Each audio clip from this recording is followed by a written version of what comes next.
Oh, you guys caught me in the middle of a workout.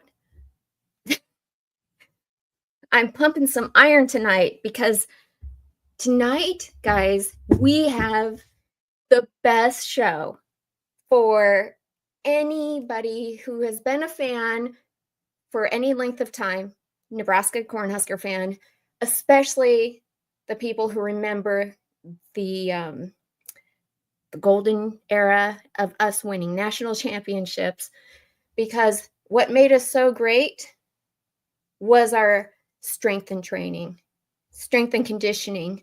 And tonight we have with us Bob Davis, who worked with Boyd Epley, who's the godfather of strength and conditioning at Nebraska. Welcome, Bob. Oh, thank you. Thanks for having me. Appreciate that. Thank you for coming.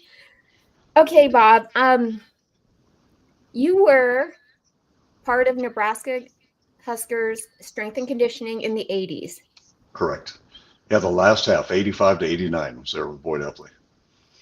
Wow. Yeah, it was a great time to be there. Foundation, Big 8 days, lots of great football, lots of great rivalries at that time. Still in the hunt for it each year. And just the foundation of that performance base was just so great to be behind the scenes and helping these athletes become their best. Okay, so you sent me some videos to watch, and I had already watched a couple of yours, but one of them in particular was the one that was with Boyd Epley. And you guys were talking about how at the time I guess this was 6 years ago, Yep. and Scott Frost had just returned to Nebraska as the head coach. And you guys were talking about how he was able to, what was it? It wasn't bench press. It was clean, His wasn't hang it? cleans, yeah, his cleans. Just an incredibly strong, hard-working athlete. Wasn't the typical 300 quarterback. pounds. Yeah, Wasn't it yeah, 300 pounds? pretty amazing. Holy cow. Yeah, yeah, hard-working athlete. And, a lot of that is due to what you all had in place. What was it? The 10 rules for Husker. Yeah, so much of the foundation for all of them really was we talked about was performance and what they're doing outside of it. You could have those blue chip athletes and the top kids, but boy, those farm kids were the ones that really helped push those blue chip kids, and they took scholarships from some of them because of their work ethic. And those top kids started realizing just being talented was great, but now you're at a whole new level and you had people nipping on your heels and you better be performing as well. So that weight room, eating right, the training table, getting sleep, all of that was a huge factor. It's even more of a factor these days. It feels like Nebraska is leaps and bounds, like in front of everybody. They are so pushing that so hard with the strength and conditioning, with the new weight room, and with the training table. I mean, I love to watch just the other sports and kind of what they're doing. And the volleyball girls go and they eat at the training table, they get their protein intake. And you were Sure. mentioning that in your interview, how important it is to have that nutrition. It's a big part. And while I was at Nebraska, part of my job was also not only we all worked with the football team, of course, but I was in charge of the incoming freshman football and establishing what they were doing, how they were eating, how they were training, their schedules, getting them online with no matter what they said they were doing in high school. Now we had to teach them correctly how to squat, how to clean, how to do the bench, how to do all the exercises, and just for increasing speed, keep getting better and putting meat on them, getting ready to go. On top of those football, I was also in charge of volleyball, softball, and baseball strength and conditioning. So I worked with a lot of athletes at that point, but it was the same thing, trying to help them understand you were great at high school, but now it's a whole new game. And you've got to spend that extra time there, and that weight room and at the training table made a big difference. Yeah. Okay. Justin Raji just told me that I'm echoing a bit. How is it now? Is it a little better? Yeah, no, it's good. Sounds good. Okay, good. Guys, what I'm going to do, because this is such a special night for us, I'm going to go ahead and open up the StreamYard call-in. Again, if you don't want to, you don't have to show your face, but if you have several questions for Bob, it might actually be better for you to just come on and ask the questions. And Bob, you're doing StreamYard from your phone, right? Yes. Yep. So it's super easy. Yep. It's just Easy. literally you click on the link and then it takes you to a screen like through the internet, and then you just type in your name. Yep. Put you right on. Yeah. Fantastic. Okay, so tell me about what drew you to Nebraska. Well, Dad was Air Force, so we were back and forth all over. Ended up at Offutt Air Force Base at Bellevue. We'd followed Nebraska for a long time. I was there third through sixth grade, and then we were back over, and then we were in Europe for 4 years over in Germany, and coming back and him retiring Air Force, he wanted to go back to Nebraska, which we were excited to do. Great place to be. Finished up high school, wasn't quite ready to get back in the fold, so went out to California for a year to just work in health clubs and work that field, and realizes, I need to get back and learn a little bit more. What better to do is Nebraska if you're wanting to learn about performance and getting better. At the time I came back at Nebraska, they didn't have any openings in the strength complex there with Boyd. So I got involved in athletic training because I'd already, by the time I was 21, already had 4 knee and 3 shoulder surgeries at that point due to, our wrestling. You did all you could. We didn't know a lot about performance and what were injuries or not. You just kind of sucked it up and kept going, which led to a lot of problems for athletes. And I wanted to find out how we can work on preventing them was a big part for me. And the athletic training program and working on rehab and all, and then finding that opportunity to get involved and be part of Boyd's staff. I kept doing athletic training at the same time because I knew there was still a way we could do it. Performance was great, but we also knew that certain people are prone to injuries. We've got imbalances of strength and flexibility. And we learned that a lot in the training room. We see guys come in with hamstring problems or knee problems or something. It was functionally how they were moving, how they made cuts, not having the brakes, being able to stop and change direction fast enough. And with all that speed and power, if you don't have the brakes and be able to stop, change direction quick on a dime with good control, we blow out ACLs. And that's where we see a lot of ACL injuries every year throughout the country, from our young kids up through college athletes and beyond. So working both of them together for that time frame and learning with Boyd on how he developed the program, and not just on performance, but the business aspect. So by my third year, I was in charge of doing things with the NSCA for state program design for the state of Nebraska. So I would go out and talk to high schools around the state about periodization and training protocols and how to lift properly, and which was good for a young kid to kind of learn a little bit more and get out there and work with those coaches. And we got to really help, not only help those programs, but it helped those kids when we got into ours as well at Nebraska, because they had a good foundation already. We weren't starting from scratch with those kids. And Boyd was open to a lot of ideas, and we ended up getting a couple of years, my last 2 years, where we had summer camps where kids could come to the program at Nebraska and work out with us and get involved and really learn the system.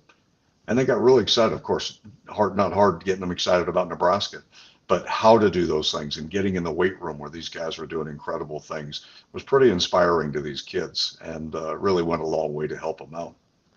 So how did you incorporate the nutrition part of it? I mean, was there science involved? Did you at Nebraska? How was that incorporated? Yeah, in a big part, we did evaluations of all the guys. Actually, all of our athletes, we went through the same type of thing on his strength index to find out where they were performance with their weight, their height, their speed, their strength, all of those components. And then we had certain ones that we designated, okay, you need to put on this much weight. Some of you need to drop body fat. So then at that time, what they did is they went to the training room, and each of them had a specific card, and it may have a certain color dot.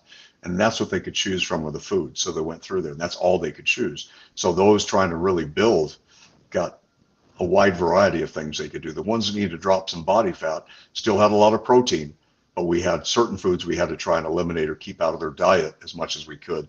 And it made a big difference for them. And then we got to see how they progressed. I think it was it was probably 87 that we decided, let's take a group of these kids over the summertime, especially our freshmen, because we had a lot of them that were either accused of using steroids or things back and forth. There was a lot of information about things with kids on what to do, and they thought they needed to do it to get better. So we did a performance camp over the summer and kept kids over the summer. They could stay for 10 weeks, and they trained with us every day. They also went to the training table and ate exactly what we had set up for them. They had their protein drinks they had to do. So they would eat typically 4 to 5 times a day, and they would work on that. And then what we saw over that time period, we used that for years after to show the right training, the right fuel, and recovery with sleep. In that 10-week period, kids gained a tremendous amount of strength. They gained muscle, they lost body fat, they were faster. So that's what we use then to send out to high schools to start educating these kids. Look, you've got the most efficient bodies of your entire life, 17 to 21 years old. Mhm. Let's fuel it properly. Let's sleep and let's get the right type of training. Overtraining most of the time we found isn't that they worked too hard, is that they weren't prepared. They didn't have enough sleep, they weren't hydrated and weren't eating properly, didn't have fuel to do the work. So our bodies can handle a lot of stress with training, but if it's not fueled, not sleeping right, that was a key component that they were fighting themselves all the way. So it really made a lot of difference for these kids to understand they have to really take advantage of that part as well, not just being 18 and they can do whatever they want. So you've seen those like kind of like vests that they wear underneath that kind of keep track of everything that they do during practices. Sure. You essentially were doing this Yeah, uh, without all that was old with school. We were yeah, it was fairly data. So we tested their weight, we tested their body fat, and we would test the height. Had everything set at the beginning: their speed, their 10, their 20, the 40-yard time, their hang clean, their bench, their deadlift, squat, everything. And then at the end of the 10 weeks, we do it again. And then that information, just real simple: you're gaining weight, your weight's going up, your waist measurement went down. The calibrations we had for body fat and things would tell you as well what we're doing. But it was pretty simple for them to tell no matter where they are. They didn't need to have a special impedance scale or anything else that would see where they were at. They simply took waist measurements, chest measurements, arms and legs, and they can see, are you gaining or not? And if you're eating the right stuff. But if you go through your training program, you're getting bigger and your waist is staying the same or going down, you know how you're doing on your training. You can make a big progress on that. But those kids would all get stronger. They'd all get faster. And that was just so important for these young kids to see. You don't have to listen to that other stuff. You don't need the steroids. You don't need that. We have to train properly. You've got to eat. And that's what we wanted our coaches to see as well. So that information went out quite a bit all around the country to make a big difference, to show these kids to get on track. Just follow the right routine. No magic bullet, but you got to follow the routine. Imagine what you could have accomplished given the technology of today. Ooh, would have been fantastic. And that's what was great with Boyd, because he was always looking for, how do we incorporate that? How do we get it involved? My dad was a computer programmer, and I told him in high school, I don't need to learn that. I'll never use a computer. I'm going to work in a weight room. Well, we all use computers every single day, talking on one right now with the phone. But we got to see that he could find ways to incorporate and bring that in. And we found, look, there were some great minds just in Lincoln there. We didn't have to go outside of that would help them find things, and how you could test power, how many pounds per square inch that he's doing to really generate power and get it set up. Those are things that you can see. What happens is, not only, and they had that in there when we were there a few years ago, is they had an iPad on the side of their squat racks that would tell them how fast that bar is going up. So if you have 400 pounds, that's great. You can squat 400 for 3, but how fast can that bar go up with that weight? Oh. Because two athletes squatting 400 pounds, one is slower to go up than the other one. That one that goes up fast is much more pounds per square inch and much more velocity. He's going to be able to hit somebody. They're going to know they were hit, not just push somebody around on the field. So that was also not only test to see where they're at to get better, but boy, competition. You see that in the weight room. Wow, you want that? Let me try that, and let's go. And you start seeing things going up just exponentially. It was fantastic to see. But we could do it just simply without that technology originally. But yeah, Boyd kept incorporating that all the way through. He said, my last time with Boyd there was in 2019, and that's when he was at his 50th anniversary.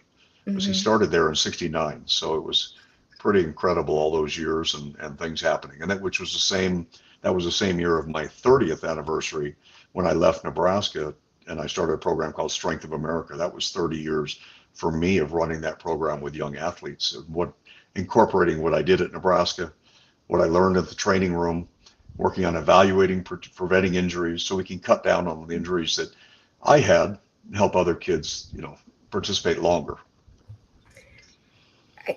I have so many questions that are going through my head, but first I want to get to some of the chat. Yep. Good. They have a couple of questions for you. Pitt Snipe Husker says, "Hey Bob, what kind of mess was our SNC when Boyd came back?" On his what? I'm sorry. What kind of mess was our strength and conditioning department in when Boyd came back? So Quite a bit. There were a lot of things going on. There were back and forth. There was some politics, and unfortunately, for a while with Boyd in and out, going through, he left and came back into it. Boyd always loved Nebraska, would do whatever he could for it. But there was a point that he was being shoved out, which I couldn't for the life of me figure out how somebody could start that program, do so much for Nebraska football, and get pushed through that. But he didn't hold things in. He came back in, did whatever he could to help and establish and get that program running again. Keeping Husker Power going and involved was fantastic. He started the National Strength and Conditioning Association, so the main foundation for strength coaches around the country, to really help find and get established at that. So Boyd, sure, there was hard things going into it. There were things they were trying to get off and go. And like anybody else has been in a job, or you've moved into a new job, you've got somebody else in charge, they always want to do something new. Whether it needs it, I've always been if it ain't broke, don't fix it. You can tweak things, but how many times I've been somewhere helping with high schools or other things going in, you get a new principal or athletic director and they want to scrap and start from scratch, even if they're doing well. It's just the nature of the beast, unfortunately. But luckily we had some good people coming in, got some things involved, and we've gotten back to it. We're getting some real good fundamental things. But what's important to see is we've got a lot of tools. There's a lot of glimmery things out there, the shiny things going. We've got incredible weight room. We've got, the money going into Nebraska to help things. Fans have always been there to help, which is great. But we need to get back to basics on a lot of things. And we got away from the basics for a while. And there were times we were being pushed around a little bit on the field. And it's good to see a lot of those things are coming back, that we are getting powerful again. We're getting a lot of the basics into it. And we can't ever forget the basics. But like I would do a lot of the clinics that I host for schools, is always ask yourself, if you're doing something, is it because you've always done it, or because it's the best thing to do? And just because we've been doing stuff for 10, 20, 30 years doesn't mean it's the right thing. Squats are a great foundation. We need to do that. But we also have to understand there's a big imbalance of strength with the left to right leg sometimes with an athlete. You see an athlete can make great cuts right to left, but they can't make as good left to right. Our job was to balance that out, so those kids were just as strong and powerful that way. So they didn't find this, okay, if he's going this way, we know where he's at. He's strong point. We've got to watch it. If we can direct him this way, he's weak. We've got an advantage on that. We didn't want those weak athletes at any aspect. So those are things that just have to keep up. Dang, that's awesome. Okay, and then Fred Sacco says, "Hey Bob, I've seen articles about offensive line injuries, roll-ups mostly, being caused due to poor leverage, pad level, and form. Do you think this is legit?" There's a couple things that go on with this, and this is hard, and we've been, and not knowing exactly what they're doing right now. We see it. We've got players right here in Phoenix on our team going through, they're getting injured on the Suns team. That, how do you do that? And you're going through that so much. Injuries happen. However, part of our training room, we were taping every day. We'd have a roll of tape on each ankle, everything. So we got really good at taping ankles, getting things in. But the foundation of how they move and what's going on, we talked before about overuse. Times injuries happen more than not are because athletes fatigue and they get sloppy with something. Okay, it doesn't mean that injury or some of those happen, but a lot of the injuries will happen that way. You always have to go back. Part of what we did after our summer conditioning at Nebraska, and we do preseason, we did postseason, we started the season over, started getting built up, and then most of our progress was done over the summertime for building them. We also wanted to see where they were at, not only what their speed and their strength is, but maybe we didn't improve quite as much on vertical as we hoped to with some of the changes we did. We go back and reevaluate and make changes there. Vertical jump's important, but for a lot of us, we found that broad jump was even more important. Basketball player, volleyball, vertical jump is very important. Football is not as much. Some of the positions it definitely is, but I'm going through the body this way, Mm-hmm. not up here. So I've got to have that power to be able to explode going forward and run through that guy. So how the mechanics of how they jump, I don't know if they're evaluating that. I do ACL clinics here in Arizona. And what I do for ACL injury, we take a look and have our coaches look at this specifically when we show them how an athlete squats, how they jump and land, how they step off a box, do a depth drop and stop and see, are their legs buckling? Because most of the time an athlete will land and one leg buckles in, or they Oh. land straight legged. So those things, straight legged and buckling, is where we get really open to having ACL injuries or problems with the ankles. Because you've got these guys that are now 250, 300 pounds. That's a lot of stress on the body. Now watch how they walk. What's their gait like? What's walking with their feet? Take a look at the bottom of their shoes. Are they wearing uneven on one side because they're landing inappropriately and running across? We should be landing outside of the heel and ending up on the big toe as we come across. Well, if the shoe's not wearing that way, that's another way to take a look. So it's real important to do. And there's so many things to do. It's hard to look at everything. But we tell our high school coaches and parents, this is one of the things you look at. Take a look at shoes. Videotape how they land and jump, how they walk. Some of them will walk, their left leg comes through straight like it's supposed to. The right leg, because of something that's gone on with the hip, the toe runs outside. So they got one more out like a duck instead of straight. Those things all affect what happens with the knee, hip, and ankle. And if that isn't being addressed, that strong, powerful athlete is more likely to have an injury. I'm much more worried about those bigger guys than I do the skinny guys starting out, because they can't generate enough power generally when they hit the ground to make a cut. Those big guys that are explosive, that make a hard cut, we've all seen them on video. Nobody's touched them, but they make a hard cut. The foot plants, a knee buckles inside turning, and they blow out an ACL. Ugh. So there's a lot to it, and you can't, it's hard to say, okay, it's a strength program or it's this. You have to look at everything. And that's where the coaches, strength coaches, the athletic trainers, and football coaches look at all, or need to look at all of that and see, well, what's going on with the feet. Mm-hmm. That's what's going on, how they walk. Let's see how they're moving. Yeah. Let's see how they're squatting. Let's see how they jump on and off of a box. What's happening with their legs and knees? Those are things that oftentimes aren't addressed until something happens. But that's a core part of what we've tried to do with our young athletes, is teach them this is foundation. We've all got to get powerful. We've all got to squat. That's great. But if you don't fix those mechanical issues early, there'll be a problem, and those kids won't do you any good sitting on the bench because they're injured, and they're going to be just crushed. So it's a real important thing to look at. Well, you touch on a couple of things that I have questions on. One is, Sure. how much of it is DNA? I mean, what if, like, I have a middle child that kind of, since she was born, she has a little bit of a pigeon toe walk with one Sure. foot. Sure. She's a tremendous athlete. Does something like that, like, affect her in sports? I would imagine it does. Yeah, all things like that do. My son, for example, who's now 31, but when he was a toddler, his foot, we had one that rolled out a little bit as he walked. He just couldn't pull that in.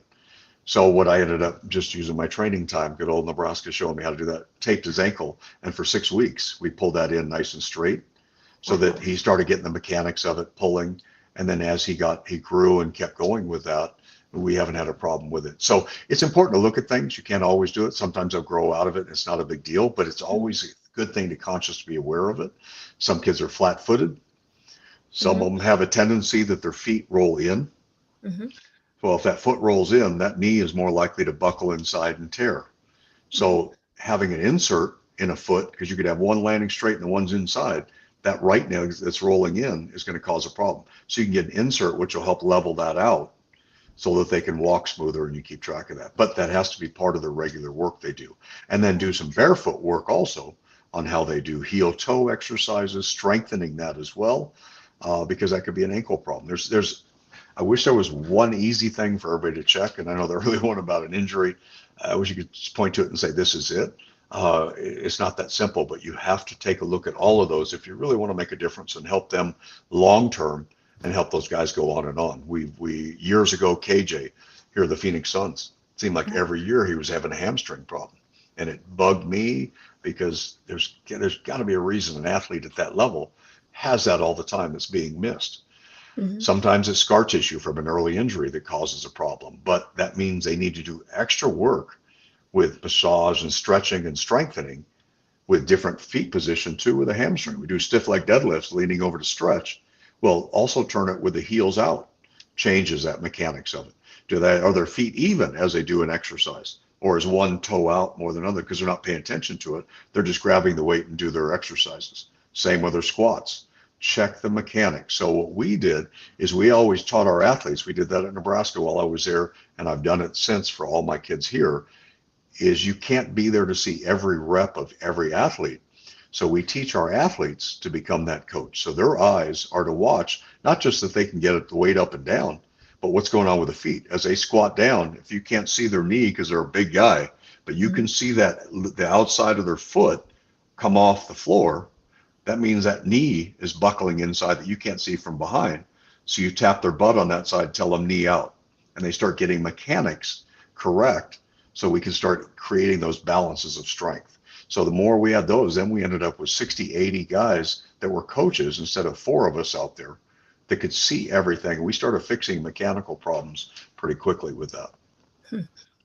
So for the offensive line, like Fred was talking about, you're looking for obviously hand placement, but also how quick they are with the hips, right? Big So time. what kind of, I guess, what kind of strength and conditioning are you doing for that? Is it just Well, squats or? they have jammers. Now that they've got in there where you're back in this big machine that was at Boyd was part of that with Hammer Strike and helped designing that and getting them set up. A big machine you can get in. You had 2 handles. Went up at an arc and they had weights on the outside and you could literally jam. You'd lean in and explode and you can pop and push and add weight to it. And again, the newer things, they could add timers to see how quickly that weight was moving as well, because just moving it isn't near as much as you've seen boxers. Somebody can take a punch, throw a punch, but you get a boxer that knows the technique of using their hips and everything together. There's so much more power in that position. They can just destroy and knock somebody out of the way much easier. So that's what we try to teach our athletes, is moving much quicker, more explosive speed, more power. So that first hit with that guy, they're going to have that in their head the entire game, not just shoving them around. Hand strength. We used to grab the 45-pound plates and they'd have them standing, just hang on to the weight. So their fingers are holding the weight. And they've got to do walks up and down stairs or stadiums or across the room back and forth. Fireman carry, suitcase carry, one side, both sides. But working that hand grip strength is really important as well. So it's a complete everything. It's not just squats, it's not just bench, not just cleans, but other aspects that we typically didn't do a lot with curls and tricep work. If they went extra time, they wanted to get those, that was great. But we were doing explosive work with their whole body and getting that in to hit the basics, because our job was just to make them fast and powerful and durable. You want to get the extra arms looking a little bit better, great. Grab the rack and go at it. Go get it done. But we had just enough time. We had to get our work done first. And we always had guys that were hanging around doing extra, coming in off time. And that was great. We encouraged them to come in. We were there for them all the time. So it's important to do, but yeah, those injuries and you just have to look at different things. And I'd be real curious what they're actually doing with those guys right now. But I know a lot of it has got to be with hand strength. And that's where the dumbbell stuff and getting all those grip type work as well. But you'll see a big difference if you're always using a bench or a bar. Use dumbbells periodically too, because that dumbbell, you're going to see again where we've got imbalances in the shoulder. Yeah, just like yours, those big ones. Pull those in. So, but if they're coming down, you'll see an athlete bring that down, and one side, because of his shoulder, they may tuck that elbow in without even realizing it. So we've got a problem. We've got to address what's going on here in the shoulder. And we start having weakness and problem there. You bet that's going to be affected out there on the field as well, on who can do what, where you're at tucking, because that hit, if you can't handle it out here, you're tucked inside. I'm already off balance. I can't keep it centered. If I've got one hand elbow out to the side and one here underneath, I'm more likely going to be shoved to the side. I'm not center exploding into that person. So how they do things, we try in the weight room. That was a big thing. It wasn't just getting the weights, but watching mechanically what's going on with shoulders, elbows. One's up here. They shrug, but they pull harder with one side on a clean than they do the other. Or the guys initially with clean were worried about the weight, It was all arm and they weren't using their hips. So we had to teach them how to use their hips and explosive, which is so much more important. You can generate so much more power using your hips than you can just arm strength. Okay, if anyone is chiming in late, I'm here with Bob Davis, who worked with Nebraska's strength and conditioning program in the 80s, and he is telling us all about, kind of what makes a good football athlete. Um, I knew we were going to get some questions about, because as we age, we want to Mhm. know, how do we maintain fitness? And since this is your expertise, Fred also wants to know, is creatine still a thing? It was big in the 90s. I tried it and it didn't seem to do much, even though I stuck with the dosing schedule. Well, yes, creatine is still a thing, and it's bigger than it ever was. And one of the big things you have to understand about creatine is one of the big components is it's going to help you maintain more water weight in your body and in the muscle. The muscle works more efficiently if it has that water in there. Think of it, we always try to teach the athletes about staying hydrated, that if you're dehydrated, you have a power line outside that snaps and it hits a dry concrete and it's bouncing around. It's dangerous, but if it's rained and there's water everywhere, it's a real problem. So that transmission of the nervous signal through the muscle that's well hydrated comes through much more efficiently. Mm. So having creatine, being consistent with it, can make a big difference on keeping you hydrated. There's still a lot in there about strength. We saw it increased strength. We also saw that when athletes went off of it, they lost some strength. But again, a lot of that is still okay. Which was it? Because now they weren't as well hydrated, so the muscles weren't working efficiently, or because they're off creatine. They were off it and then they upped their water intake. What were they doing? So it's a big part. We've always, at my Body by Bob's, which is Bob's because my son Bobby is part of it with me as well. So it went from Body by Bob to Body by Bob's about 8 years ago when he finished college and joined me training. But ours is, most of our athletes, I call them athletes, are adults 50 to 90, 96 is my oldest I have over there. We still can make it, but it's about use it or lose it. It's very true always, but it's big time when you're 70s, 80s, and 90s year old. You stop doing it. We stop jumping up and down onto a box or feet together. How many of you have stood in front of a curb and with both feet jump up and land on that curb or on a 12-inch box? Yeah. Some of us have been 30 years or longer, and you stand in front of that and you freeze. You can't do it. The nervous system's not working as well. So we've got to move as much as we can. Creatine's a great thing. There's nothing wrong with it all. Again, the dosage and how much you're taking, it's just a daily steady dose is fine as you go through that. We found more is not helpful. You're just wasting money. So don't go that route on it either. But more important, I'll tell you, for most people, is they're not following the proper diet. You can't outwork a bad diet. We found that forever. And that's for athletes of any age, the real athletes, competitive, or those of us in our 60s, 70s, and 80s. We still want to keep getting better. But if you're eating the wrong things, if you're not hydrating, you're not getting enough sleep, you're spinning your wheels, and that's when overtraining happens. But our biggest thing for adults, and who was it that asked the question? Fred. Okay, Fred, biggest thing I'd say for you is, as our body's getting older, you can't neglect, we need to do more negative aspect of it, which all that's saying is if you're doing a bench press, bring it down slower than you go up. Same with your curls. Come up, but then bring it down slow into full extension. Push down, same thing. The slower we do the movement, we're doing more for our tendon strength and joint strength. Mm-hmm. And anything too quick and hard or short range, we're more likely to rip. We had a client that was 90 years old and he tore a bicep because he fell and he grabbed onto something in the closet and he went down, it ripped his bicep. Well, he wasn't doing much in the way of curls or anything. He was just doing short range or not doing much. So by doing long motion, helps get that entire muscle strong. If you just do a part of it, and we see this with athletes all the time that do heavy weights, but they're not going full reps, they're not going as deep. If they ever get into that deep motion and they've got that strong, heavy load, their muscles are super strong, but now they get in a weak zone and they put that kind of force into it, they have a greater chance of having an injury. So steady work's important. Slow, continuous work is important.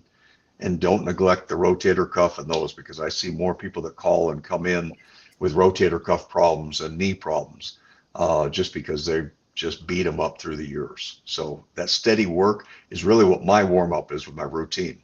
Because like I said, when I was younger, I had 3 shoulder surgeries. So I had rotator cuff on each one and a biceps tendon tear, 18, 20, and 21. Again, we didn't know much about training. It was just lift. It was reading muscle and fitness. So now my routine forever has been a band and doing our internal external rotations. I spend extra time doing these specific stabilizing muscles for the posterior shoulder to keep it strong, but also warms me up and gets me ready. So it's a 2-for-1 deal. I can warm up, get that steady work. It's boring, but it's my warm up, then get into your routine. So you can't neglect those warm ups as we get older. It's important. Well, we're going to take one more from Fred. Okay, Fred, bring it. To lighten things up a little bit. Good. He says, here comes the Pacific Islanders have different bone density things from Minnie. And this is true, okay? Because I did some research and found out that Polynesians have like a higher bone density, which means they break bones less often. And Well, yeah, go ahead. anybody with higher bone density, Mhm. you're less risk for breaking bones, definitely. Mhm. The only advantage for being really, and this isn't Polynesian, I'm talking about anybody in general, for being overweight is they have very dense, strong bones. Yeah. Imagine somebody walking around that weighs 300 pounds. How strong are those bones from holding you, lifting you, standing up, getting down? Even if it's not a lot, you're doing a lot of work for it. Okay. We've worked with a lot of the kids that are Tongan kids and Polynesian, all that come around, big, powerful kids and big, powerful eaters. We've been to their luau's. They have a great time. They love family and friends. We've got so many of them in this area, and they're strong, powerful athletes. Some of my best athletes come from that group, and they were just fantastic, hard workers. But you bet they're bigger kids. What we had to do is when I had those kids that were 12 years old in our program, they were always bigger than the other 12-year-olds. So they could use their arm strength and go, but that wasn't their advantage. We needed to teach them how to use their legs, and they were way more powerful, but they never had to because they could just move the guys around with their arms. Once we taught them how to drop their hips, explode, and push through with those legs, they couldn't be stopped. So yeah, there's bone density and all that is so important. Now I couldn't tell you because I've never done research on what group has more dense bones. I just know the work. They're big, solid people, strong, and they love their protein and roasting the pigs and getting all that in. Great food, and you bet you fuel the body and you work hard, you're going to get some big muscles. That body can respond. And there you go, you guys.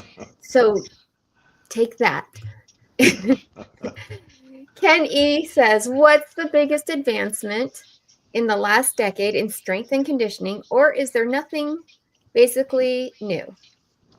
Well, I think one of the biggest things, and my son and I talked about this when he was finishing up college and coming back into working with us, our athletes, and with the adults at Body by Bob's and with our Strength of America program, is really saying that don't get caught up in all the fluff. And that's where Boyd talked. I think you may have, when you're in the video, Boyd was talking about fluff. It's easy to do. And with YouTube, you can look things up and people are doing some pretty bizarre, crazy things. But you can't forget the basics. You have to do that. But where I see people really make a difference in the programs, and we've seen it with the athletes, the computer stuff is great. Being able to tell what kind of power output that athlete is doing, it makes it competitive in the weight room when they can do that. And now high schools are having budgets to put these kind of systems in with their iPads and all, and these kids can see what they're doing. When we had a high school, when Boyd, in the weight room when we were there at the time, they had an old universal gym. You're too young to probably remember this, but a lot of the universal high schools, that's all they had was a universal gym. It had typically 9 different stations around it. You go to one side, it had a leg press. The other side had a chin-up part on the corner. Another one had a leg extension. You had a bench press, a shoulder press, and a cable. That's what he started with at Nebraska with those guys and some dumbbells. So that's what they had. And he kept that in the museum when you went into the strength complex there. before you went into everything, because his was always bigger and better. How do we keep getting that?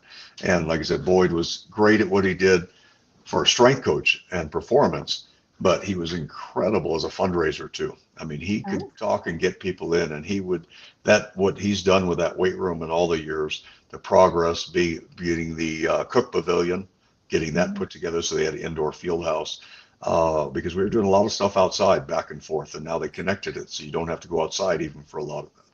But back to the other part of it, the advances, there haven't been as many as far as an exercise that has really taken us up to another level. We talked about the jammer. There's things you can do through that. But basic cleans, deadlifts, squats, bench is okay. Again, it's one of those things. It's not as important as hang cleans or as deadlifts or as squats, because we're getting so much power generated. Like I said, use those hips and the legs, and you hit somebody with that instead of just your upper body.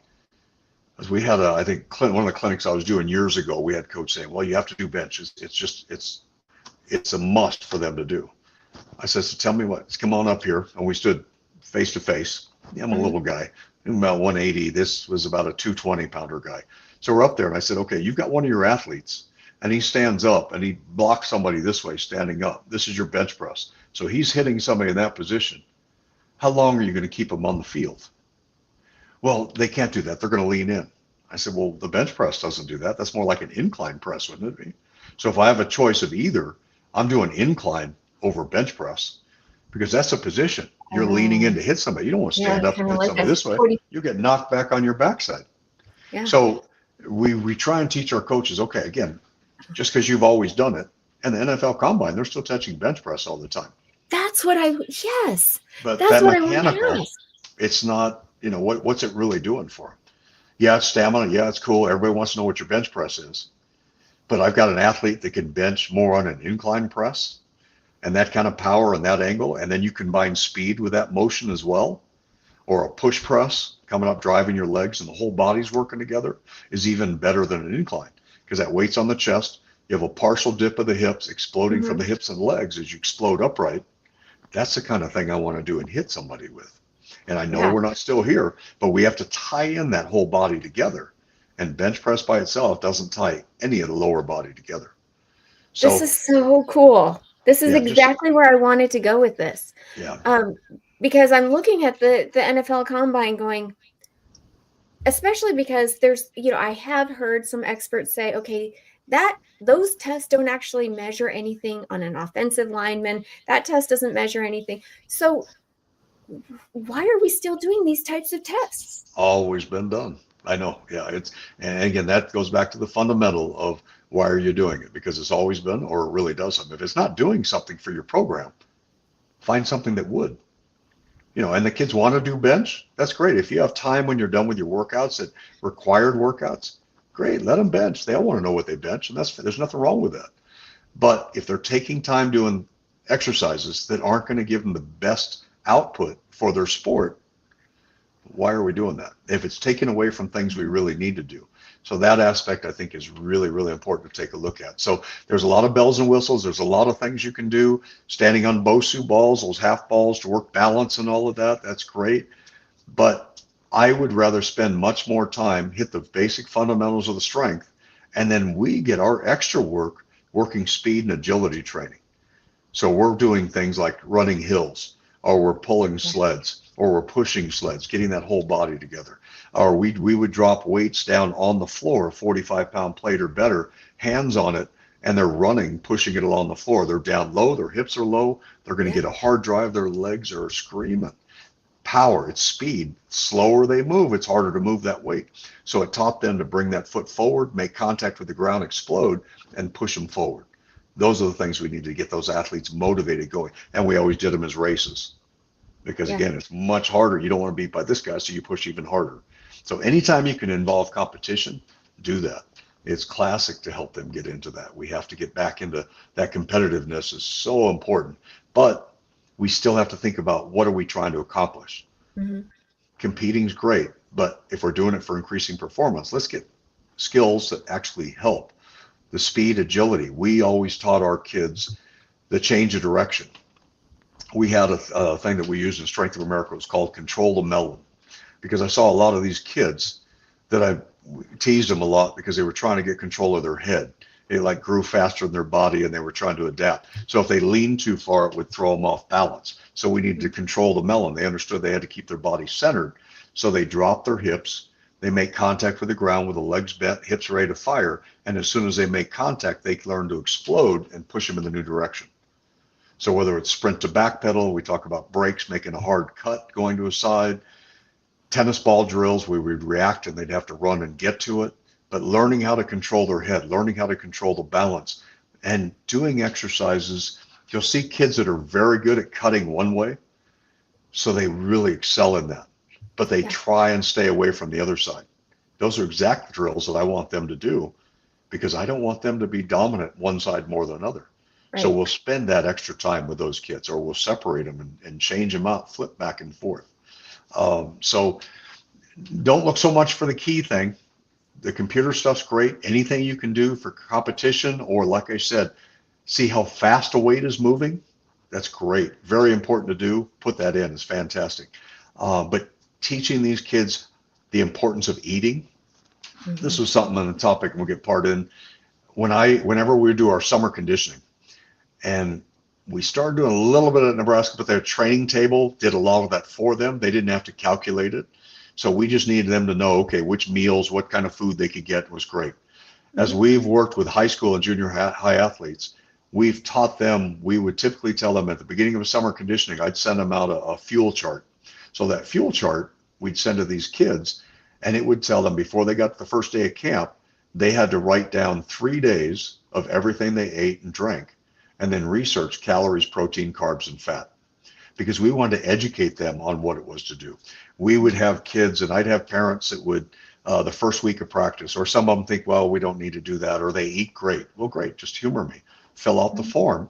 He may be my first athlete that comes in that after 30 years that does it right off the bat. Doesn't happen, but every now and it could be. But let's have them fill that out and learn from it.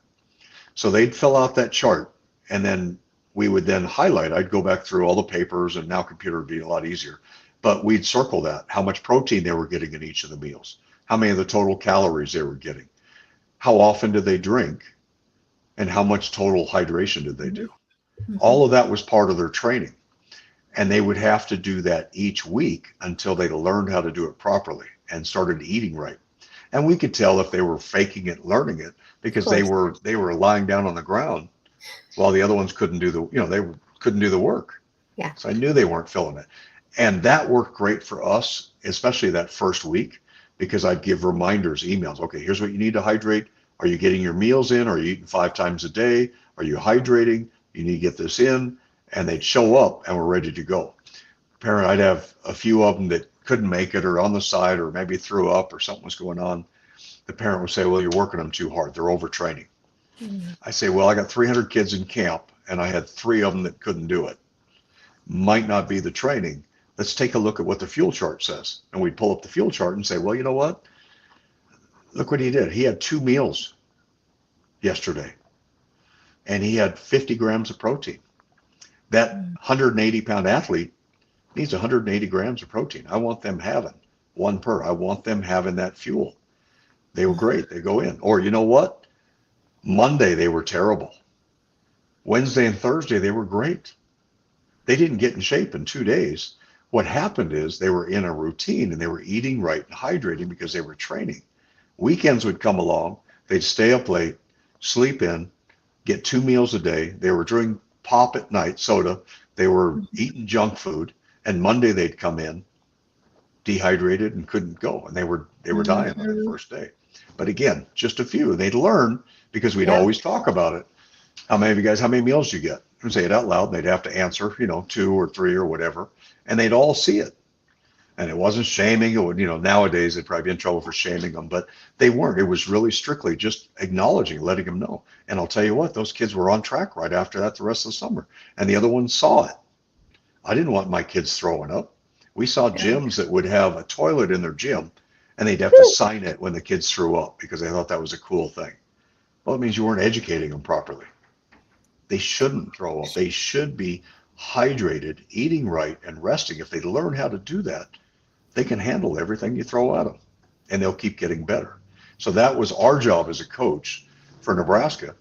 And that's why we did that study over that summer with those kids, to really start getting into the high schools, to show them, look, you don't need the steroids. You don't need that other junk. You need to eat. You need to fuel. Mhm. These kids were getting 4,000 to 6,000 calories a day with our training program over the summer. And again, these were 200-pound guys going into it. They needed those calories, but they were expending them too. We were Mhm. working them. So they had to do that. And they would learn. And man, those kids got incredibly strong. And to see their waist go down, and now they're peak ready to go for football season, coaches were fabulous. My youth coaches, I would have every year, that would say, the kids that did your Strength of America program over the summer, I'd always, the first 2 weeks of summer conditioning, have to run 2 practices at the same time. Because the Mhm. kids that worked with you were in shape. We could start teaching them skills right out the bat. The other guys spent 2 weeks just conditioning. So the work you do ahead of time makes such a difference. Now imagine you're going in and you've got 2 more weeks of skill development than anybody else out there. How much better are you going to be by the time they start doing that? And Yeah. you keep getting better as you go along. So yeah, just long story short, don't look for the fast, wild things. Get your basics. Keep looking at ways to get better. Keep questioning what you're doing. Is Mhm. it because it's always been done? Or no, we're seeing progress with this. It's a good thing for us. And put it in. Yeah. Okay. And Dana Williams from Facebook says science, which is so exactly what you're saying. Yeah. But also, you answered the question already before it was even asked. Dustin Grant wanted to know, hey, Bob, explain the balance between working out during the week but not exhausted on game day. I think you pretty much answered that, didn't you? Yeah, well, so much of our stuff, and again, it comes to training, and again, we would drop things back on Friday. Wouldn't have the same workout that we did Tuesday, Wednesday, and Thursdays in there. But also, the guys that remember the old guy, I am hip from way back in the days, and a lot of guys, we had guys that would squat and leg press game Yeah. day. They felt good. It wasn't taking anything away from them to do that. But again, they were hydrated. They've been training right. Their mind was right. It got them in the mindset to go. So most of the time, you can still work hard and do good things a day before game day. If you're conditioned, if you're eating right, you're hydrating, you're sleeping. If you can't do that the next day, but we've got 60 other guys on the team that are doing great, Mm. but 3 of you are having trouble, it wasn't because of the practice the day before. So emphasizing as coaches, it's so important to prepare for it. I've had very few, I could say overtraining was really what happened. Almost always it was they were underprepared. Yeah, it sounds like it. I heard just recently a parent who has a football player in Sunny Slope High School Mm-hmm. talking to their son and saying, you're hydrating today for tomorrow. Yeah, And I very think true. it's interesting how now we see all the football players, they're always carrying around a gallon of water. Yeah, we just need to make sure they're drinking it, because a lot of them think it's pretty cool to carry around. I've seen those kids we worked with in high school, they still have that gallon, 6-hour class. They're Mhm. still running through, and I know they haven't been filling it. We talked to them, and they had, they drink it just before they go out. You have to hydrate and keep that going daily and consistently, and that's why that weekend, we've worked hard all week. You had the game, it's great. You want to celebrate, but they're drinking the wrong things. They're doing the soda, which dehydrates their body. Caffeine dehydrates the body. They're staying up late. They're sleeping really long. And that next day now, because they slept till noon, you can't get 5 meals in a day. How are you going to do that in the next 8 hours and eat correctly? So that is why we educate and teach them. This steady work is so important to keep that in. You just have to do that. It's important.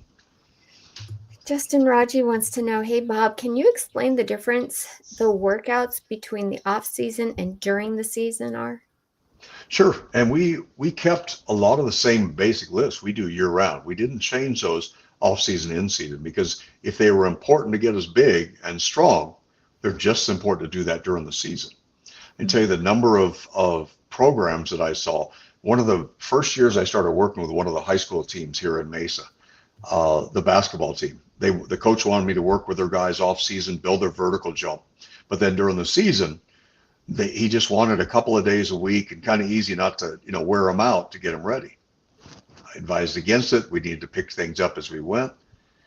The end of the season, their vertical jumps consistently, they would lose 4 inches of vertical by the end of that season. I mean, that right away, that's what he needed to see. Those athletes saw it. And after that, they were working out year round and all during the season. And we kept getting better. We increased vertical jump during a basketball season because these guys are jumping, they're working, they should be getting better. But if they're not hydrated, they're wearing themselves down and they can't do it. And that's where that balance of educating them as to how and what they're doing and why, and they're hydrating and eating and sleeping. And I can't emphasize that enough. Most of it isn't even talked about. Hydrating, yes, because we know we need to hydrate. But these kids don't know how much they need to hydrate. We tell these athletes, I want half of their body weight in ounces of water every single day. Now, you can drink too much water, but there's not that many of them that run through that. And again, because of the other food, the meats, they're still getting sodium. They're going to help keep that water in. If you're doing creatine, again, that helps keep the water in as they're going to. So all of those things play a factor in. But in-season training, you're right. We would typically, and depending on the sport, football, they only have 1 game a week. That's great. A little tougher when you've got baseball and basketball and they're playing every few nights. You can't do the same kind of, workouts like that year round. But we can still work them. But we would find if it was dealing with our high school basketball kids, for example, in season where they have multiple games, I'd get them 15 minutes 3 times a week. We would just work plyometric reaction drills, body control, but explode, working them hard. And they were fine. And that was able to maintain and still make progress for a lot of them during the season. The lifts that they're doing for football, again, we're doing more hours of practice then than we typically would in the summer. So during that football year, we still do the same lifts. We're still getting each body part typically once or twice a week during the season. But if it's once, we're getting more volume of set in at that time. And we can still make progress that way. So you can still hit everything. But typically twice a week for body parts is great during the season. We just don't do as much volume when you're doing that as you would during the off season in the summertime, if that answers his question. If it's not, expand on your question. I'll let you know more. Okay, so Diamond Dave says the Huskers were all about power in those days. Fun to watch for sure. That kind of leads us to the question that is on everyone's mind. Are we going to be back to those days where we're just outpowering every opponent? I mean, do you think that we're headed in that direction? Here's a hard thing. We went from a foundation when I was there in the 80s. We had coaches there for 20, 30 years or longer. We haven't had that in quite a while. We go through coaches cycles way too fast, which is really hard to establish that. The strength coaches that have gone in have done some great things. They have some powerful things. They've had some really good things. I couldn't tell you right now with Corey. I know he's got a good foundation. We've got some good things going in there. I don't know what their daily program is like. I think one of the greatest things they could do for their team, as well as all the fans, is start putting out, the lifter of the year, all those things they have, but give test results. Show us what's going on with the team. How much are they gaining? What happened with the average weight of our guys going through the season? During that off-season summer conditioning, are the guys putting on 10 to 15 pounds of body weight? Are they losing body fat? Are they gaining in their speed? What's happened with their 40 times? Have they all dropped 2/10 or better? What's happening with their hang cleans or power? And I know a lot of fans may not know what that really means, but we all can tell pre and post. Here's where they started, where they're at. I think it does a couple of things. When we started doing that for our athletes in high school, when I left, we started doing that by letting everybody know what the average was, because it did 2 things. It let the community know what's happening in the program they were supporting, but it also let those parents know that, well, that progress report, it says here, but each progress report showed the average of the team. So their 2-inch vertical jump may have sounded great, but we had an average of 5-inch increase on vertical jump over the summer. Maybe you didn't put the work in there. Or you know what, your weight strength gains were really good, but your power and your speed were neglected. I don't like to run as much, or I don't like this. It helped them understand what they needed to do more. And I would love to see those kind of things really be as transparent as you can. Put that stuff out there, because how much harder are you going to work not knowing not only coaches and everybody, but your community's watching what kind of work you're putting in there, so that they're hard paying money to come and watch you and support you and root for you. Are you doing the work you need to? Now, our guys work hard. I don't want to say that they're not working hard by any means. They work hard. Those workouts are incredible. They've always been that way. I mean, what player going to Nebraska or any of these universities is going to dog it? You get found out really quick, and you get the attention drawn to it, and you get that fixed right away. But we're not going to know until they get out there. We love that smash football that we had in the old days. It was pound through the option, just keep drilling, keep pounding through, and they wore down. They couldn't keep up with that. And Boyd established that system in the 90s when he started adjusting it for those last few minutes of practice. I want to say 3 minutes. I can't remember. Some of you guys will know for sure, could pick it out better than I was, at 3 minutes and 10 seconds or whatever it was at the end of that game. Every practice, they would then pick up, and the conditioning would go back in, and they would do a more intense conditioning, and the team would rally and keep pushing each other more. They were exhausted, but they kept pushing more and more. And look what happened with those national championships coming in, because they went to another level of what they were doing with their practices. So it's just trying to find what that is. And I don't know. I'm anxious to see, because nothing more disappointing to a strength coach or retired ex-strength coach over there at that point to see these things is what's going on. How are we being pushed around? Look at our facilities. Look at people we've had. We've got great kids. We've got great farm kids. We've got great athletes, great people, great staff. Why are you being pushed around? What's happening out there? That wasn't, fourth quarter, we were stronger. That was our time to really push in. And we want to see that again. So we'll find out. We'll find out this fall. I wish I could tell you. We've had other predictions in the past we thought was right, because we had this person, we had that, and it hasn't proven right. So, I don't know. I just know, anybody that reaches out to Boyd, keep asking questions. He's always eager to talk to somebody about performance and getting things in. And that to get involved or put things in, or shoot, I'm Corey, I'm calling Boyd and say, hey, come by facility, talk to the guys, do some things. I mean, he's still inspirational. I want to say, what was it, his 70th? I mean, my son gives me a hard time, because I think it was Boyd's 70th birthday. He squatted 400 pounds on a rack, put that on a Smith machine, put that on his back, and did his squats. It's just incredible. I'll look for sure. I'm sure it was for it.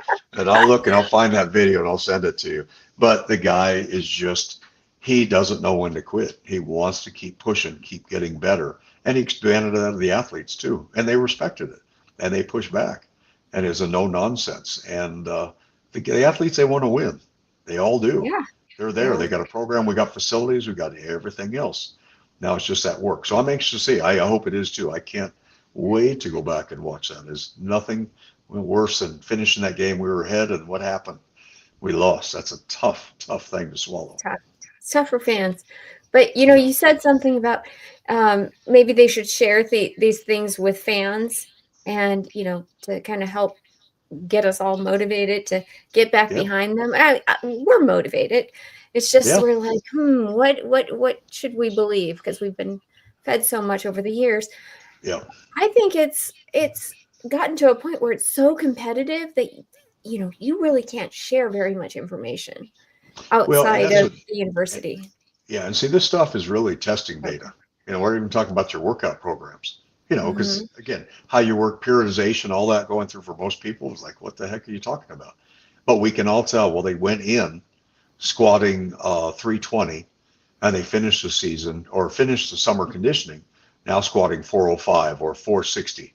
Those things are real valid things. Well, they did that, but look, his broad jump went from a 6'2" to a 7'4".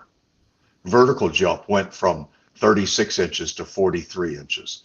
Those are real valid. We can say, man, okay, they got that performance. That's it. Now what's happening? Is it the breakdown on the offensive line? We can't get through it. Or our defense is getting tired, and then the guys are coming through.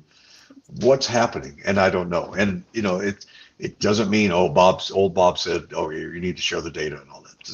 It's just something to say, here's what we're doing. We're making progress. Yeah. It's going in because we're all Yeah. still fans no matter what.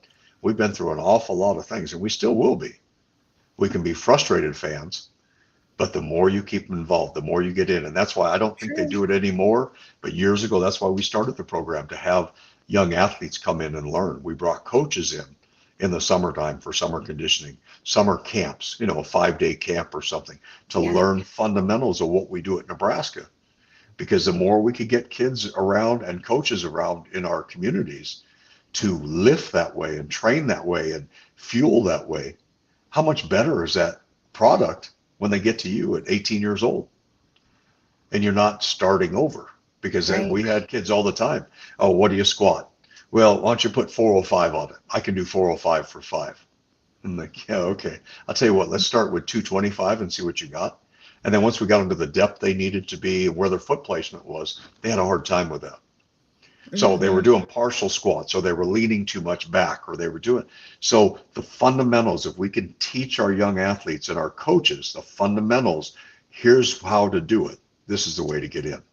And that's where Boyd called me, I want to say maybe 15 years ago, because he wanted to do an award for high school coaches around the That's country. right. He ended Yeah. up making it the Strength of America Award. So he wanted to use our company's name for that, which I thought was great. It was fantastic to do it.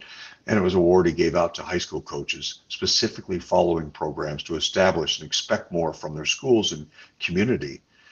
Those are the kind of things you get involved in. That's what they did with the National Strength and Conditioning Association. We've got another organization that's fantastic that's been growing around the National High School Strength Coaches Association, and they're doing fantastic things along with it as well. So there's different ones going in.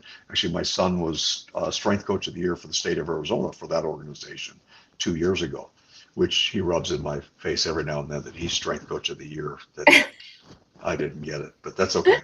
But anyway, That is. so he's kind of finding that, but it's good. That's what we want, is these next generations to keep getting better and expecting more from themselves as well as the That kids.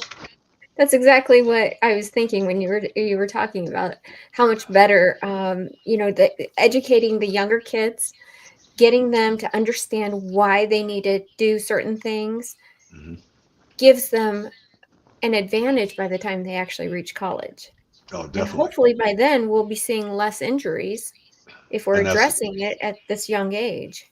Yeah, I always told our kids, I said, we would love for you to be able to play in college and go beyond that. And all numbers are small, but I'm not going to stop you from thinking you can do it. Go after, do the work, and get it done.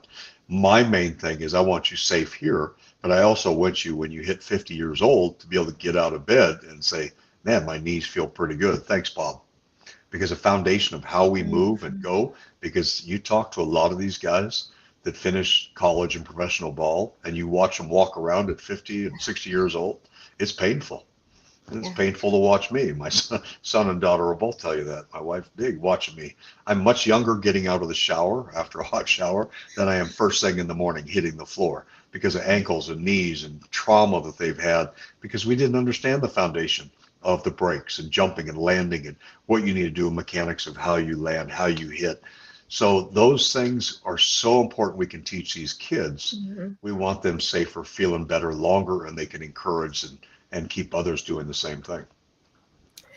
So what I'm hearing from you is, say I wanted to, kind of take things in my own hands at this point in my life, middle Hmm. age-ish, Hmm. and you're saying first thing, most important is nutrition. Big time. Second thing is the resistance Yep. lifting, Yep. right? Is there anything else that you would also take into consideration? Cons- Consistency in both is critical. Mhm. The diet on a regular basis. Sure, you can go off and have something else, or you wanted to have those nachos, or you want to do that. That's fine. But the consistency in the diet is critical to do that. The consistency in your training.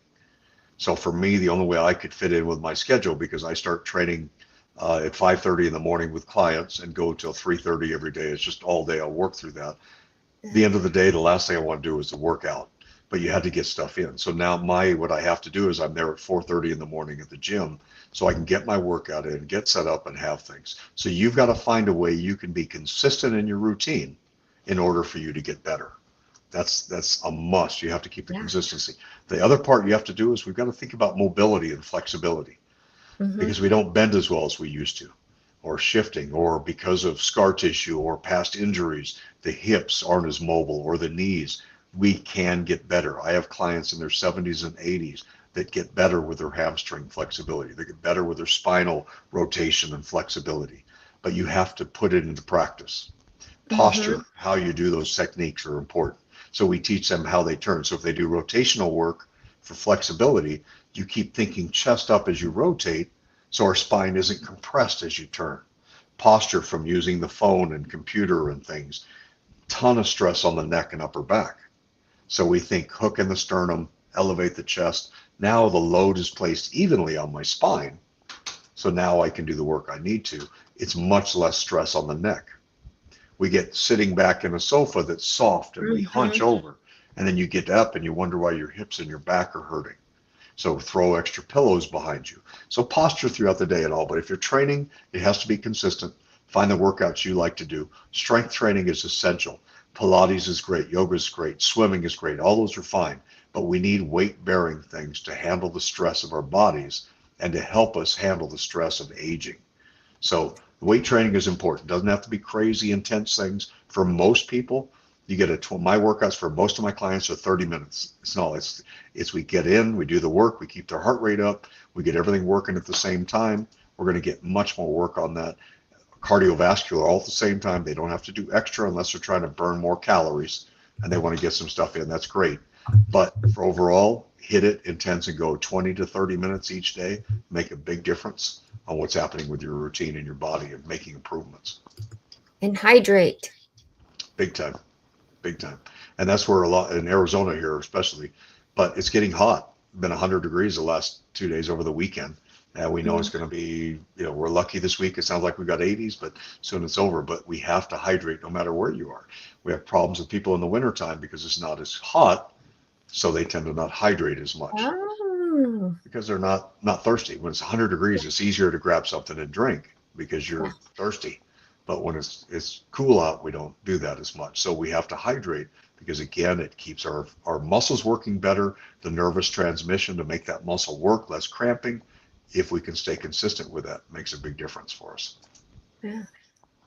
Okay, so Juan Camacho says this is why, and we're talking about the NFL Combine, this is why so many 5-stars or first-round picks are duds.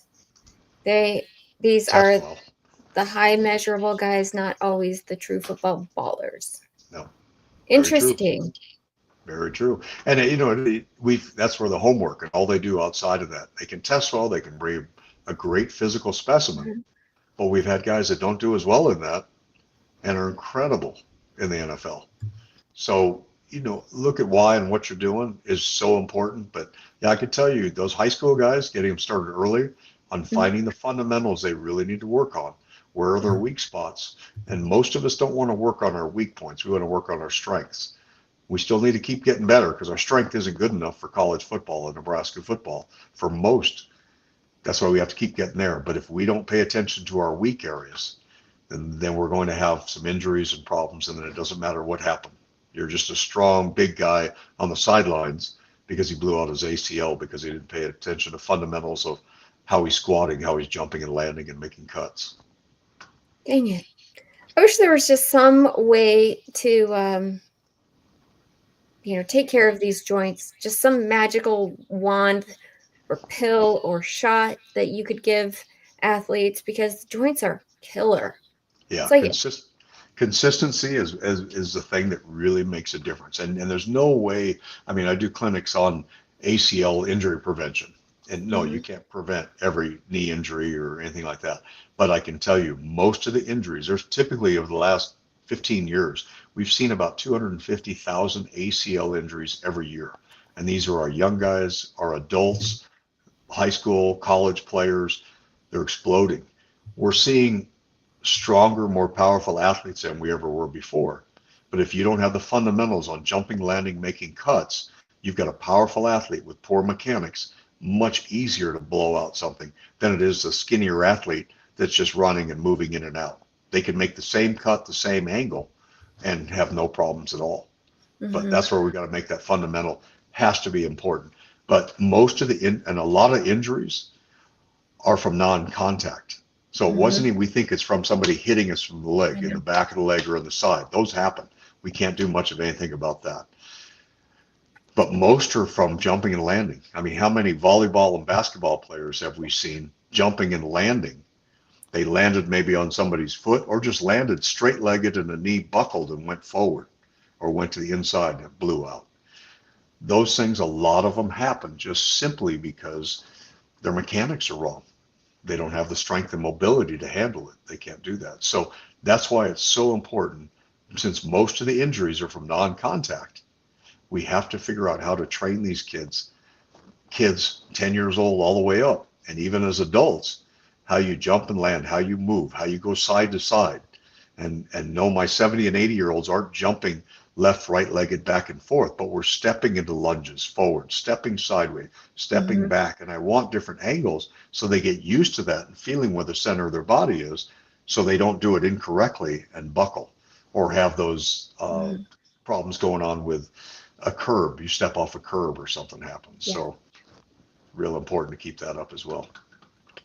Another question here. Roger Moore says grass field will cure everything. Not exactly a question, but that does raise the question. Is it better? I mean, here we are. We're still like playing on turf. Some fields are grass. It makes a difference what the field is.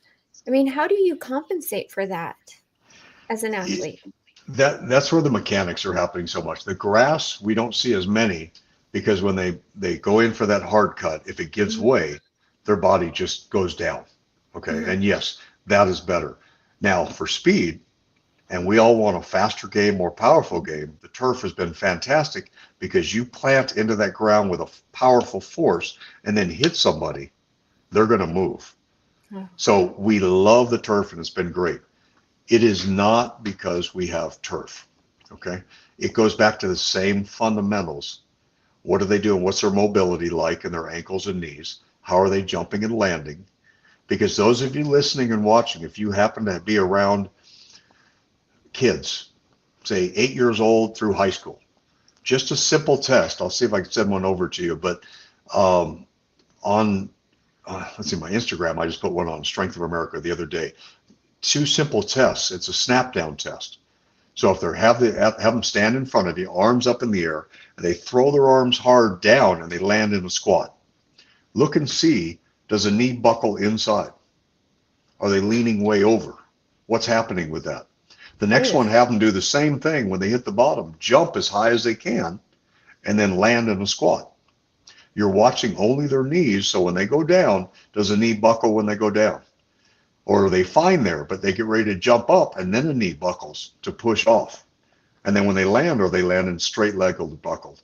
Those little things are telling you we've got a real good chance of blowing out a knee at some point in there if they keep getting better, getting out there on that field. So it's an easy thing to check. And no, it's not the only answer. So there's a lot of things, but that is the simplest way we could look at fixing mechanics Mm-hmm. of how they're doing so we can cut down on that. Because we've seen these guys make cuts in the backfield, nobody there, and they blow an ACL. And yes, the turf grabbed, but they also, if you watch when they get ready to push off, that knee buckled towards the turf and then they pushed and it went. So those things are so important to look at. Can't emphasize enough. That has to be looked at to really make a difference. Sounds like we could even do those types of tests at our age. I mean, we Definitely. all want healthy knees. Yep. Yep. It's important to do. And depending on where you're at in the process, I would say just start with a squat. Squat down and up in front of a mirror. Or we all got cameras now with us. Just set it up. If you don't want to show it to anybody else, set the camera up, put it on you, do a squat, do like 5 squats, and you're watching to see what's going on. Are the knees and the alignment staying out so the ankle and the knee and the hip are in the right position? Or is one going towards the inside? You want to look for that. And then try just an easy one. Squat down and hold it. and then just try jumping. You only have to go a couple inches off the ground. But when you jump and land, are you landing straight-legged, which tends to shift it right off and shear off of that knee, that tibia? Mhm. Or is it buckling? And those are things we work on. I've got people that again, in their 80s and 90s, we work on not the jumping part, but the squatting, just having them stand up and sit down. Because oftentimes when they're getting up from a chair, their knees, one or both, will buckle into each other as they come up. They're stronger. They're using the adductors to help them. The problem is they're really putting themselves at risk with that knee. So we train them to force the knees out, put a little weight on the little toe side of your foot out there. If you feel like your feet are rolling in, think about pushing the little toe side down, which will help pull the knees out so your squats are in a better position in there. We got a comment from somebody I should put you in touch with. Justin Adams. He is also a YouTuber. He runs Nebraska's at the Voice of College Football. He lives here in Phoenix as well. And he actually has started getting back into boxing, if I'm Awesome. not mistaken. Yeah. So he trains. He actually has clients as well that he trains at the gym. But he says balancing adductors, abductors, hamstrings, quad, and core is paramount. Big time. Yeah, and that's where we're talking about that fundamentals of all the things you're doing. You can't just say, okay, squat, clean, deadlift. They're all great lifts, but how are you doing them? What is the function of that?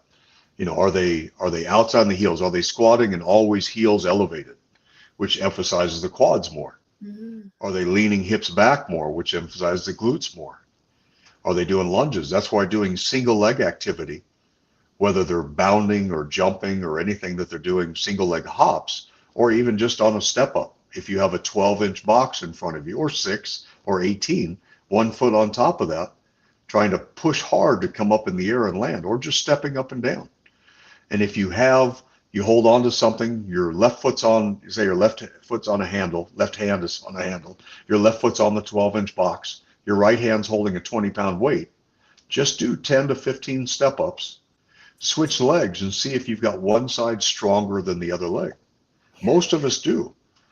That's what we want to try and get rid of, is equaling that balance. We wonder why I have so many back problems.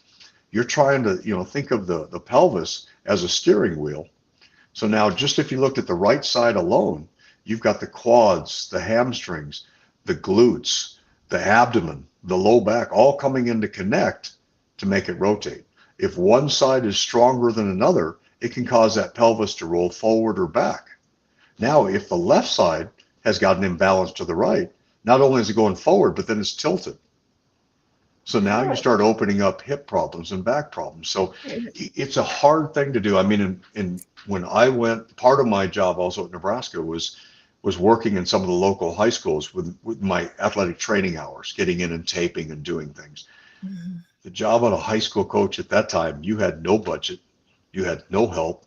It was tough to get things done. Now schools have bigger budgets, which helps a lot. But the one thing I would say most high school programs run into problem is most of them will have 60 guys in a weight room at one time, male or female in there at one time. It's Mm-hmm. hard for 1 or 2 guys to watch that many. So that coach should really do the job of what we did, which educate all these kids. Your job is you're my assistant coach. That guy's squatting, you're coaching them, not just watching the weight. Watch what goes on with their heels, their knees, their hips, their body positioning. They're looking straight ahead, not looking up and curving the neck and their back. That was what was all used to be taught. Look up at the ceiling as you squat.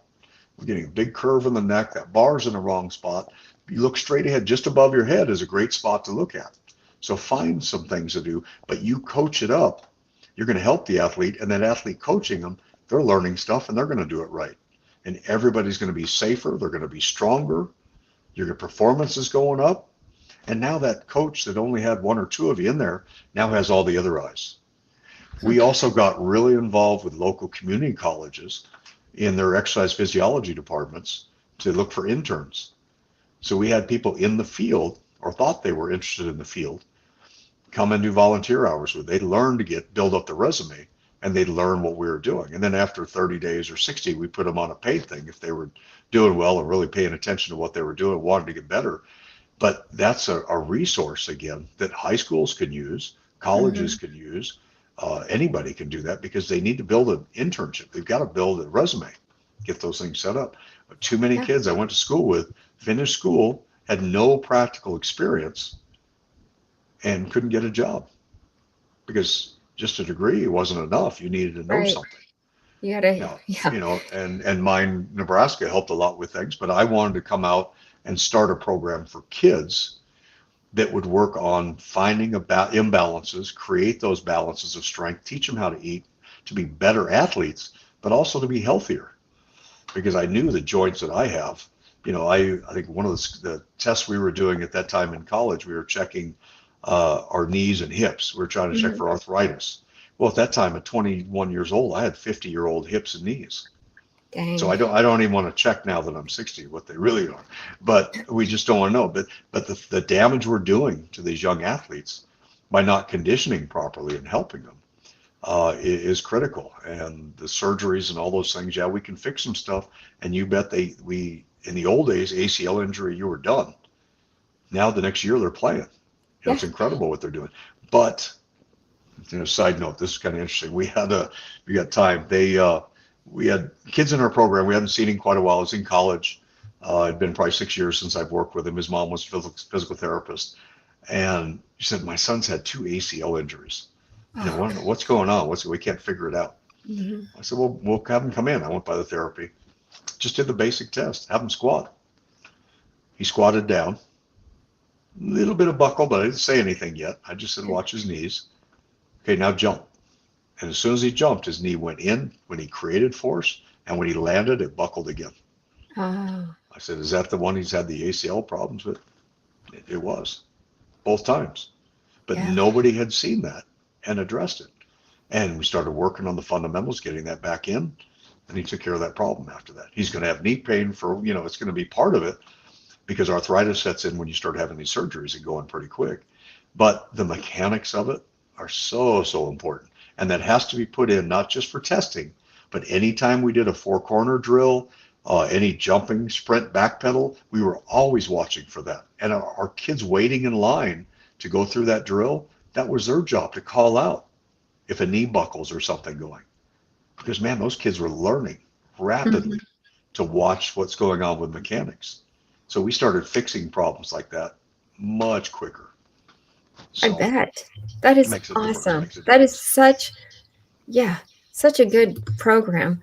And Thanks. another one from Nebraska, the voice of college football says, what are your thoughts on barbell bench?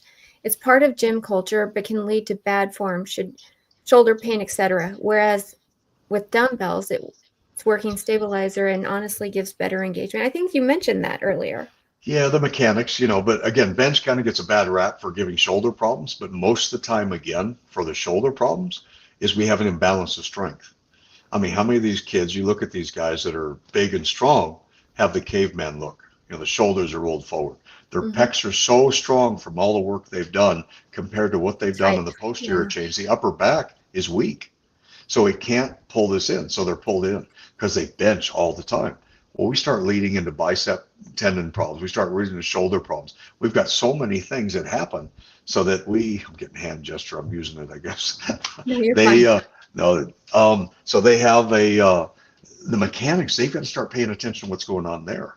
So the bench can be fine. Now, as you get older, we've got shoulder problems, so it's harder to do. We've got to find a width, or we have that in, or instead of elbows out, we've got to pull them in more to 45-degree, which is better anyway for us because you're not even out here blocking. We want to be in here tight where we can explode and give force. So all of that can make a difference on how we're holding.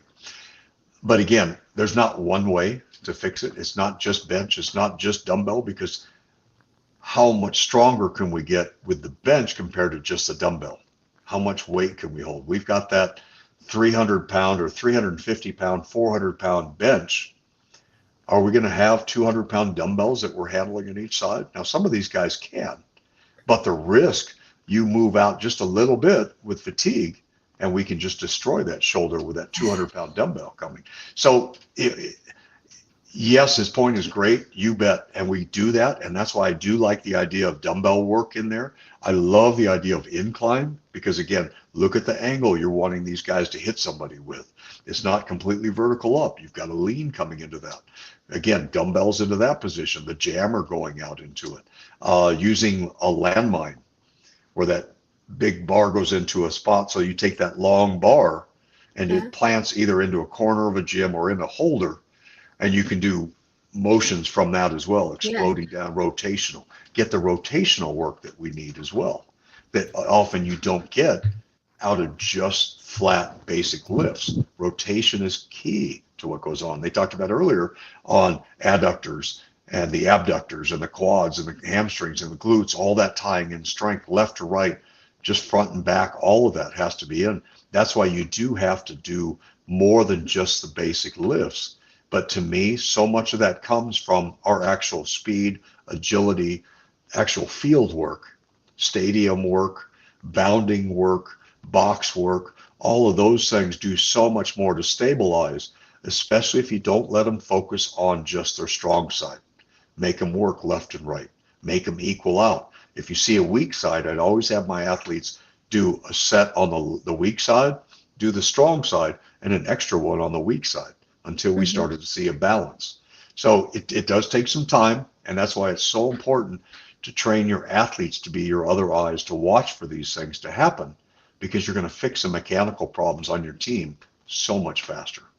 So that's the big part. And like I said, interns, use them to get in there, get them in. You're going to find some that really are fantastic, some that realize, this isn't for me, but that helps them too. Then they can adjust where they're going for school before they go through it all and realize, oh, this isn't what I thought it was. Because I've had plenty of those go through and realize, no, this isn't what I had in mind at all. Yeah. Or some was, I didn't even know I could do this with kids, and they thought it was great. So these days where can people find you? Well, best spots is Instagram. I have a Strength of America. It's just all one word, and that's where my athlete, is all one word, Strength of America. And then my adult training that I work with is Body by Bobs, plural, BOBS, Body by Bobs. So both of those in, and that's the easiest way to reach me with questions or things about teams or anything like that. Happy to help with any of that. And like I said, my wife will tell you he's just ask him a question about something and you'll have a hard time shutting him up. So be glad honestly, to share information. There's even more questions. We could continue probably all night. I mean, this has opened up a can of worms that I didn't even know that people would be so interested in talking about. But it is. It's not just the young athletes. It's, the athletes that are playing and then going to the NFL. And then it's also the people that have been athletes when they were in high school that maybe are dealing with injuries. And then we have people who are training for boxing matches. So we have all kinds of questions coming in from all walks of life. That'd be great. Well, I'll be happy to get some other time with you. I got to get up at 3:30 tomorrow. So we'll continue it another day. For sure. So we will ask you to come back, and I'll put you in touch also with Justin Adams. Like I said, he's perfect. He's fantastic. Yeah. That'd be great. Love to find out more about what he's doing up there as well. But appreciate you letting me on and talking strength and ideas of what we've done and hopefully where we're going, but definitely how we can do more in our communities to kind of help keep these kids stronger and at the same time get these kids thinking about Nebraska football and keep routing them over that direction would be great. Yes. Amen. And for everyone here at Corn Nation, we just want to say thank you for tuning in. We know you have choices, and we just appreciate this community that you all are a part of. And for now, I just wish you a happy week and go Big Red. Go Big Red. Husker